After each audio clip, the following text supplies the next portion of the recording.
ఎంత సంపాదించేసాం, ఏం కార్లు తిరిగేసాం, ఏం బిల్డింగ్లు కట్టేసాం, ఎన్ని అపార్ట్మెంట్లో లేకపోతే ఎన్ని రియల్ ఎస్టేట్ లో మనకి ఉన్నాయి, ఇవన్నీ తర్వాత విషయాలు. మనం ఎంత గౌరవం సంపాదిస్తున్నాం, ప్రజలకు ఎంత సహకరిస్తున్నాం, మనల్ని చూస్తే ఒక ఆత్మీయుల్ని, ఒక మన మనిషిని చూస్తున్న భావన ఎంతమంది వేల మందిలో మనం కలెక్ట్ చేస్తున్నాం అనేటువంటిది నా భావన.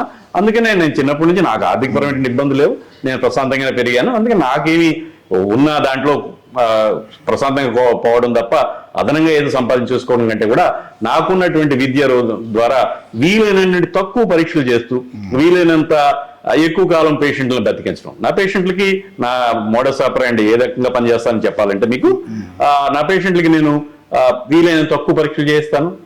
అట్లనే వీలైనంత తక్కువ రేట్లకి వాళ్ళకి మందులు అందజేసి ఈ మందులు దీర్ఘకాలం వాడుతూ వాళ్ళ కుటుంబాలకి ఆ మనిషిని మిగల్చడానికి గట్టి ప్రయత్నం చేస్తాను. ఇది నాకు ఎనలేని సంతృప్తినిస్తుంది. బహుశా ఈ తరంలో 1000 డాక్టర్ కూడా నా లాంటి సంతృప్తికరమైన జీవితం జీవిస్తున్నారు నేనైతే అనుకోను. చాలా అరుదైనటువంటి పద్ధతిలో ఉన్నారు. ఇప్పుడు ఇవాళ కమర్షియల్ అయిపోయినటువంటి ప్రపంచంలో నాలాంటి వాళ్ళు ఇలాంటి ఆలోచనలు ఇంకా ఎక్కువ మంది చేరాలని మీ ద్వారా ఈ విషయాలు పంచుకుంటారు.